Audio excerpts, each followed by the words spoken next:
Hello everybody, I am Mrs. Poppet and this is my place. I am so happy to see that you came to join me for another story time today because I have a story you may not have heard of before. It's called Mother Holle. Have you ever heard of that story? Well, we're going to read it now. Mother Holle. There once was a widow who had a daughter who was ugly and lazy, and she also had a stepdaughter who was pretty and hard-working. The widow indulged the ugly, lazy daughter because she was her own. She made her stepdaughter do all the work around the house. Every day the poor girl had to sit beside a well and spin until her fingers bled. One day the shuttle she was using for spinning got marked by her blood. She dipped it into the well to wash the mark off, but bloop! It dropped out of her hand and went down to the well's bottom. She began to weep and ran to tell her stepmother of her mistake. But her stepmother scolded her mercilessly and declared, "Since you have let the shuttle fall, you must fetch it out again." The girl went back to the well, and because she felt so sad, she jumped in to get the shuttle. She fell unconscious, and when she came around, she was in a lovely meadow where the sun was shining and thousands of flowers were growing. It was beautiful. Across this meadow she went and came to an oven full of bread. The bread cried out, "Oh, take me out, or I shall burn. I have been baked a long time." So she took out the loaves one after another with the bread shovel. After that she went on until she came to a tree covered with apples, which called out to her, "Oh, shake me, we apples are all ripe." So she shook the tree till the apples fell like rain, and she gathered them into a heap, and then she went on her way. At last she came to a little house, out of which an old woman peeped. The old woman had such large teeth that the girl was frightened, and she was about to run away, but the old woman called out to her, "What are you so afraid of, dear child? Stay with me. If you will do all the work in the house properly, I will reward you for it. Only you must take care to make my bed well, and to shake it thoroughly till the feathers fly, for then there is like snow on the ground. I am Mother Holle."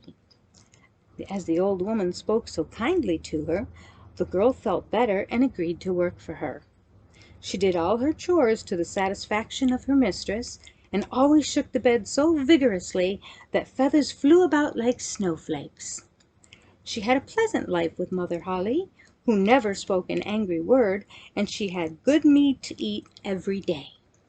The girl stayed some time with Mother Holle, but eventually she became sad. At first she did not know why she was sad, but then she understood that it was because she was homesick. Even though she was many thousand times better off here than she was with her stepmother, she still longed for her own home. At last she said to Mother Holle, "I have longing for home, and even though I'm doing so much better down here, I cannot stay. I must go up again to my own people." Mother Holle said, "I am pleased that you long for your home again, and you have served me so well, I will take you up there."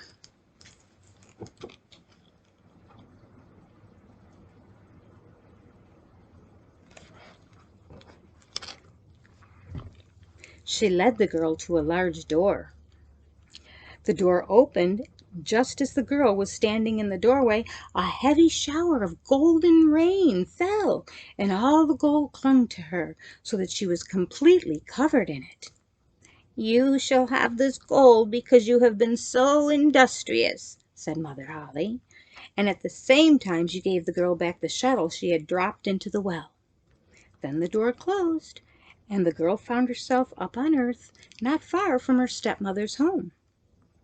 She went into her stepmother, and because she arrived covered in gold, both her stepmother and stepsister were pleased to see her.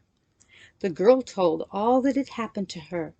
As soon as the mother heard about how her stepdaughter had come upon so much wealth, she was very anxious to get the same for her ugly and lazy daughter. She made her daughter sit by the well and spin. The daughter pricked her hand on a thorn to stain the shuttle and then threw it in and jumped after it. This girl came, like the first, to the beautiful meadow. When she got to the oven, the bread said again, "Oh, take me out or I shall burn. I have been baked a long time." But the lazy girl answered, "I have no wish to make myself dirty." And she went on. Soon she came to the apple tree, which cried, "Oh, shake me, we apples are all ripe."